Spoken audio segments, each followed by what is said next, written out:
Et l'idée aujourd'hui, c'est de se poser la question de comment transformer son organisation. Alors évidemment, en posant cette question, j'ai un petit biais.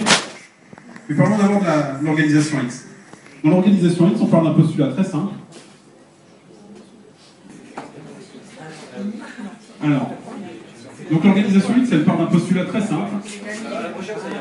Ça devrait aller. Mais qu'il n'y a rien X. Elle part d'un postulat très simple, c'est que les gens n'aiment pas travailler. En fait, c'est des feignants, et ils n'aiment pas travailler. Donc dans l'organisation X, en partant de ce postulat, on organise tout. Comme ça. Donc forcément, il faut pousser... il faut pousser les gens à travailler. Donc il faut s'assurer pour que le travail de l'organisation soit fait, qu'on commande suffisamment les gens, et qu'on les oblige à travailler. Donc c'est tout un mécanisme qui va être de la commande et du contrôle. Et on voit bien que c'est un cercle vicieux, parce que plus vous êtes contrôlé, plus vous êtes commandé, plus vous êtes pressuré, moins forcément vous avez envie de travailler. Donc c'est pas évident ce mode de fonctionnement. Alors, ça se traduit souvent par des organisations sous une forme pyramidale. Et cette pyramide, je suis sûr que vous connaissez des organisations qui fonctionnent comme ça, vous avez peut-être même travaillé dans certaines, et j'espère même pour vous que vous en êtes partis. Parce qu'il y a d'autres types d'organisations qui existent, et dans les organisations Y, c'est complètement différent. Parce que le postulat de base, il est tout autre. Le postulat de base, il est que travailler, ça pourrait être aussi sympa que se reposer ou que jouer. Et du coup, si on part avec ce postulat-là, évidemment, notre organisation, elle est complètement différente. Parce que les gens, ils ont envie de faire des choses, ils ont envie d'exercer leur métier. Et donc, ils travaillent ensemble, ils s'entraident, et puis le manager, lui, son boulot, c'est d'être au service de ces professionnels qui exercent leur métier, donc de s'assurer qu'ils aient bien toutes les ressources pour pouvoir travailler. Et évidemment, c'est complètement différent. Alors on pourrait le représenter sous une forme de... Alors, au bout d'un moment, ça s'affiche, une forme comme ça. Au bout de 15 Ah ouais. Là, maintenant, c'est vraiment au bout de 15 secondes. Ouais, là, ça marche bien. Donc, alors, sous une forme comme ça, alors du coup, je suis allé trop vite, et on peut se poser la question de à quoi servent ces organisations, qu'est-ce qu'elles font? Alors, ce qu'elles font, c'est qu'en fait, elles produisent de la valeur pour des clients. Alors, dans l'organisation X, on s'est organisé. C'est bien foutu, parce que, vous voyez, on a structuré, on a hiérarchisé les trucs. Alors, hiérarchie, évidemment, après, on a changé le mot, on a appelé ça des projets. Alors, on n'avait plus des chefs de service, on avait des chefs de projet. C'est beaucoup mieux.